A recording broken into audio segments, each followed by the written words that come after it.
We got a whole bunch of nastiness coming our way.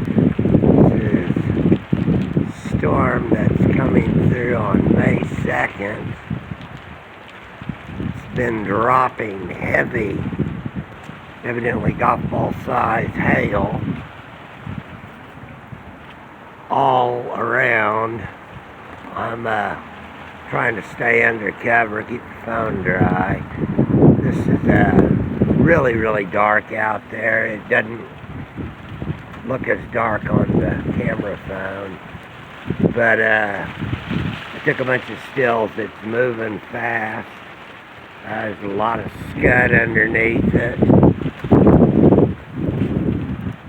We were on the northwest side of the city and escaped to the southwest side, and we've been running from it ever since. It's